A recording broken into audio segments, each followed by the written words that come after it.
Goeiedag almal, ek is Manie van Bloemfontein. Dit is vandag Sondag, die 23ste Maart 2025. Ons doen die nuus in kollig en 'n Sondagkoerant word net kortliks weergegee. En ons hoofopskrif vir vandag sê, SA Weermag, kort blanke soldate. Die nuushooftrekke vir vandag lyk so: kleuterzone, skole weet nie waar jy nou nie. Suid-Afrikaanse Nasionale Weermag, kort blanke soldate, 2,1 miljoen rand se smokkelsigarette gekry. Namibië kry 'n nuwe president. Grondonteiening is noodsaaklik. Heathrow lughawe herstel na brand. SA beker rugby, Griquas 118, grens 3. Die weermag het groot planne om binne 'n jaar 10.000 jong gesonde nuwe rekrute op te lei en terselfdertyd ook sommer meer wit aspirantsoldate te werf. Tans is daar beswaarlik 5% wit is in junior range, wat in gevolge die kwotastelsel dubbel soveel vereis. Meer as 90% is tans swart. Die opleidingsgeriewe skiet ook ver tekort. Benewens die knelpunte is die weermag se uniformvoorraad ook nie voldoende nie. 2 innames gaan aan 'n enkele sentrale opleidingseenheid basies geskool word in drillwerk, wapenopleiding en sekere funksies wat in die verskillende weermagafdelings, naamlik die leer, lugmag, vloot en SAMGD, gaan ooreenstem. Die eerste 5.000 rekrute sal volgens beplanning in Junie by die infanterieskool in Oudtshoorn aanmeld. Konservatief geskat beteken dit nog 900 instrukteurs en 250 ondersteuningspersoneel aangestel moet word. Terselfdertyd is die weermag besig om die vrywillige skeidingspakkette ontslae te raak van sy ervare offisiere en onderoffisiere wie se kundigheid nodig is om hierdie soort opleiding suksesvol af te handel. Die tesourie straf die weermag jaarliks weens sy enorme personeelrekening. Dit het daartoe gelei dat die weermag in die afgelope 2 boekjare sy personeel met 2500 moes verminder het. Terwyl jong rekrute as goedkoop arbeid teenoor ervare personeel gesien word, is dit die hals oor kop in werkingstelling van die nuwe gesamentlike basiese opleiding wat groter kopseer gaan veroorsaak. Volgens een senior offisier het die infanterieskool in die onlangse verlede reeds gekreën wanneer meer as 1 kursus aangebied word, omdat die basis se rioolstelsel nie die lading kon hanteer het nie. As die huidige inname van 900 rekrute by 8 SA infanteriebataljon in Kimberley klaar is met hulle basiese opleiding, moet hulle ook verdere opleiding by die infanterieskool gaan doen. Jy het kokke, klerke en ondersteuningspersoneel nodig om die hele opleidingsmasjien aan die werk te hou. 'n Nuut gestigte maatskappy genaamd Ludus Holdings het donderdag aand bekend gemaak hy beoog om individuele skole in die kleuterzone groep van skole oor te neem. Die maatskappy het reeds na sowat 60 skole se hoofde uitgereik en sy plan uiteengesit om die skole te probeer red.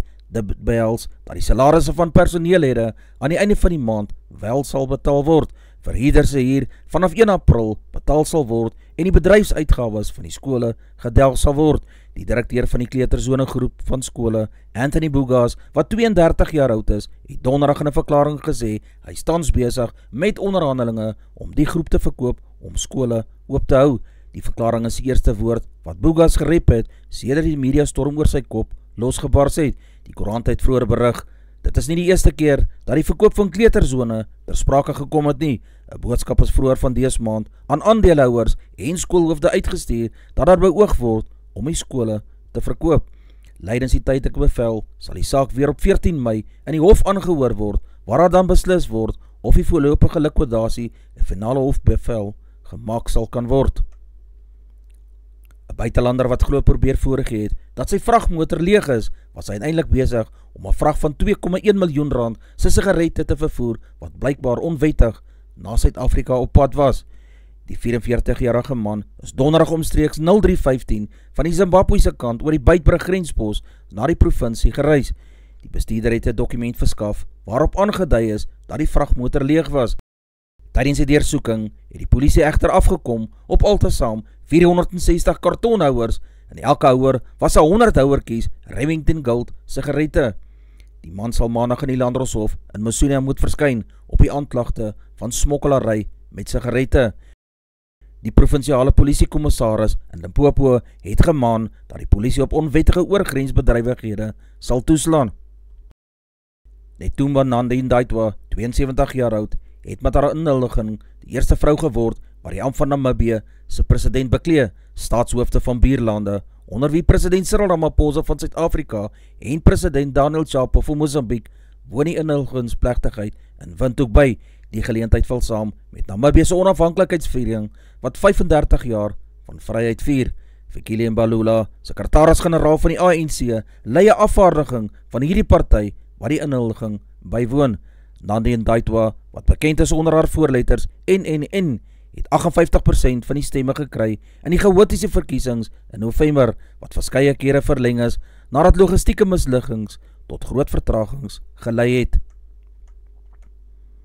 'n Voormalige Suid-Afrikaanse ambassadeur in Argentinië is die geskikste kandidaat vir die ambassadeurspos in Amerika, meen Helen Zille, voorsitter van die DA se federale raad. Tony Leon, voormalige DA-leier, was in 2009 ambassadeur in Argentinië toe Suid-Afrika se bande met hierdie land ook verswak het. Marco Rubio, Amerikaanse minister van buitelandse sake, verlede week vir Ibrahim Rasool, Suid-Afrika se ambassadeur in Amerika, tot persona non grata verklaar en hom as 'n rasgedrewe politikus beskryf. President Cyril Ramaphosa het intussen 'n beroep gedoen op groepe om Amerika nie verder die harnas in te jaag wanneer hulle Rasool op die Kaapse internasionale lughawe terug verwelkom nie. Volgens Helen Zille sal Leon die ideale kandidaat wees. Hy het al die nodige ervaring. Hy het ook baie goeie intellek en lees baie wyd. Leon verstaan volgens haar ook die buitelandse beleid. Die afgelope jaar was die dodelikste jaar vir migrante, met byna 9000 mense wat wêreldwyd gesterf het, het die Verenigde Nasies gesê en het onaanvaarbaar en voorkombaar genoem. Die werklike getal migrantensterftes en verdwynings is waarskynlik baie hoër, aangesien baie nie gedokumenteer word nie. Die identiteit en ander besonderhede van die meeste slagoffers is onbekend. Rekordgetal mense uit Asië, Afrika en Europa het gesterf, onderskeidelik 2778, 2200 en 233. Suid-Afrika se grondkwessie word as wapen gebruik om te boelie om die regstelling van die historiese onreg van grondonteiening te laat vaar, so meen Fikile Mbalula, die ANC se sekretaris-generaal. 'n Groot ophef is die laaste paar weke gemaak van die wenslikheid van Suid-Afrika se nuwe onteieningswet met Donald Trump, die Amerikaanse president, wat hulp aan Suid-Afrika beëindig het. Dit is duidelik 'n sondebok vir 'n diep versleide politieke agenda met skandalige bybedoelings. Suid-Afrika sal as 'n soewereine staat nie sy beleid en aktiwiteite wat historiese ongeregtighede moet regstel weens eksterne druk verontagsaam nie, soos die adjunkpresident Paul Mashatile. Hy het dit benadruk toe hy namens president Cyril Ramaphosa die hoofrede gelewer het ten tye van die amptelike Mensendagvieringe in die Derrick Ferreira Stadion in Kariga. Menseregtedag herdenk die 69 mense wat op 21 Maart 1960 in Sharpeville vereniging deur die apartheidregime doodgeskiet is.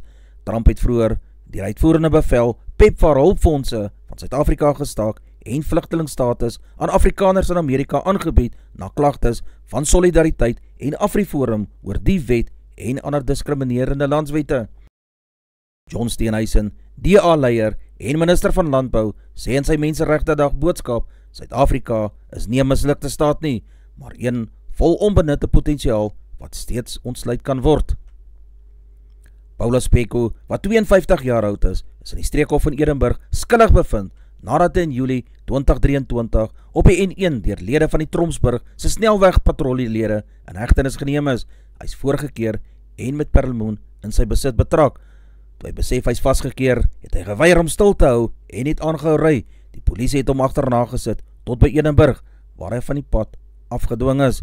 Die polisie het Peko se voertuig deursoek en op 'n vragperlemoen met 'n geramte waarde van R1 miljoen afgekom. Die vragperlemoen het 1020 kg geweeg.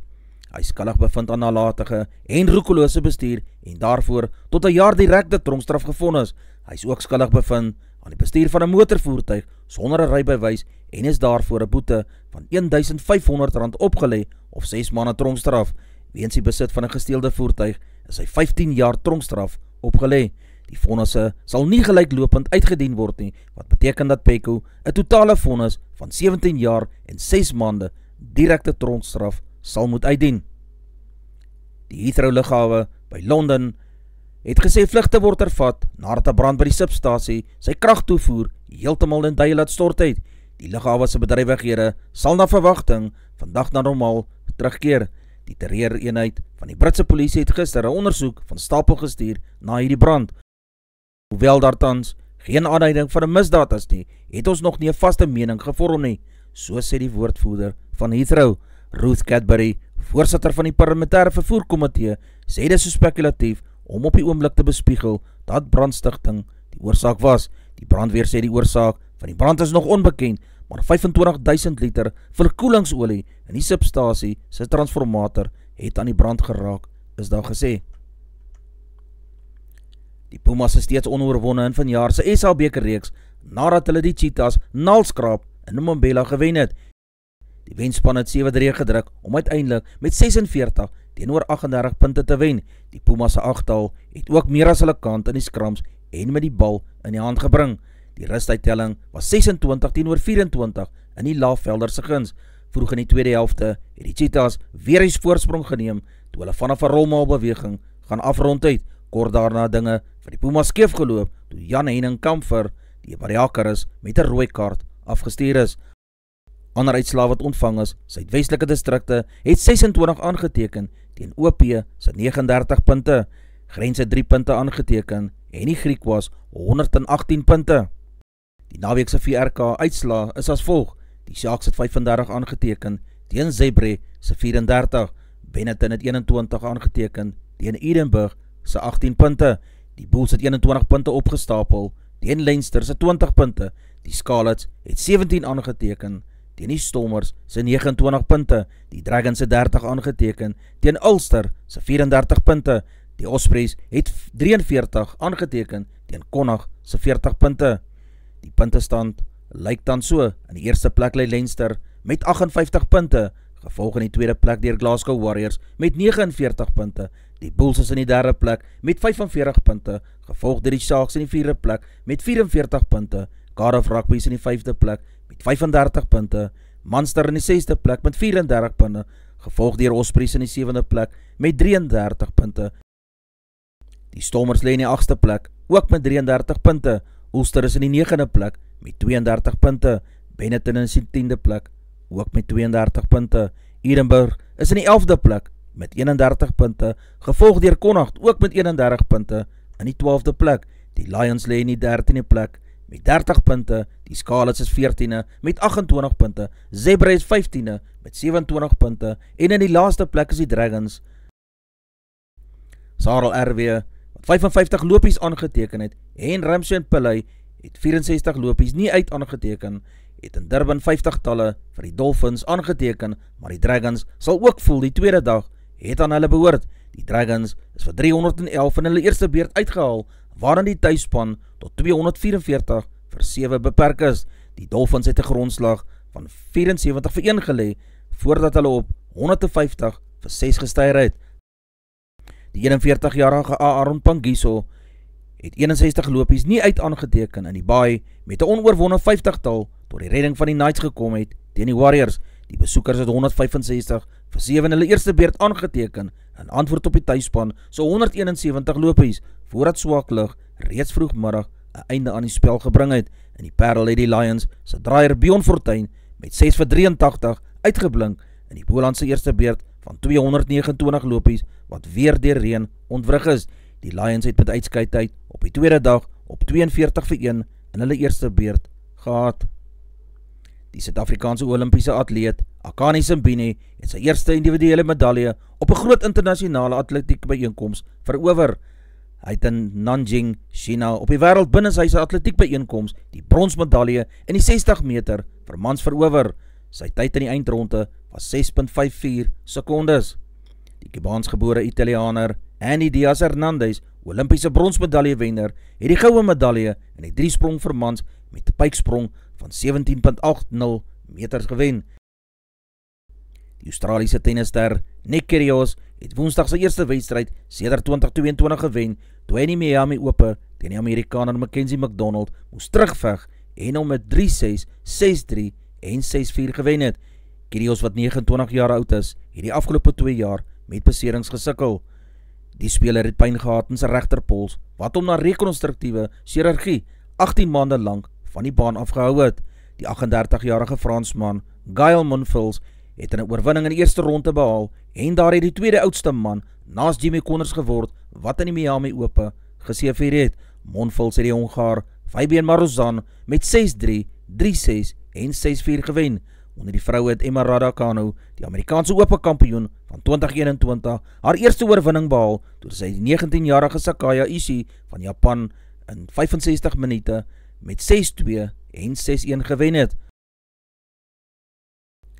Die Australiër Oscar Piastri van McLaren sal Sondag in die voorste wegsprongplek wees vir die Chinese Grand Prix in Shanghai.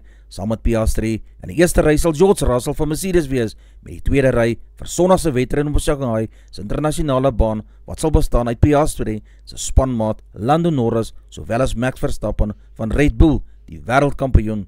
Verstappen het verlede jaar die Chinese Grand Prix gewen. Die NWI sportreeks vir rugby vir skole. Die spanne wat in die uitspelronde is van hierdie kompetisie gaan speel, is na afloop van die naweek se aksie bekend gemaak. Hoërskool Menlo Park sal in die eerste halfeindstryd teen die Hoërskool Transvalia van der Byl Park te staan kom, terwyl die Hoërskool Waterkloof die Hoërtegniese Skool Middelburg in die tweede uitklopstryd sal aanpak. Menlo Park het sy 2 vorige wedstryde teen die Hoërskool Elderrein met 52-13 en die Hoërskool Piet Retief met 78-7 oortuigend gewen.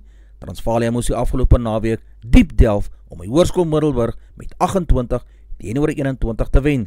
Die Kloofies het in hulle eerste wedstryd met die Hoërskool Ben Foster van Saneen 47-30 klaar gespeel, maar moes verlede week sweet om 'n begeesterde span van die Hoërskool Oosmoed met 24-21 te wen. HTS Middelburg se rooi bulle toon sover hoop 'n belofte nadat hulle die Hoërskool Dr. E.G. Jansen van Boksburg met 30-12 en die Hoërskool Nelspruit met 24-18 gewen het. Advertensie van Netwerk 24, teken in vir R124.99 per maand en kry verskeie tydskrifte en koerante. Advertensie van Bloemkeel vir jou, jy kan vir Dian of Susan by 082-390-3339 kontak, hulle sal jou voertuig se registrasie namens jou behartig. Advertensie van Grizzly Bear Academy, ook in Bloemfontein geleë. Stel jy belang in MMA, Jiu-Jitsu, boks of skobboks, kontak gerus vir Coach Warren by 065-989-1472.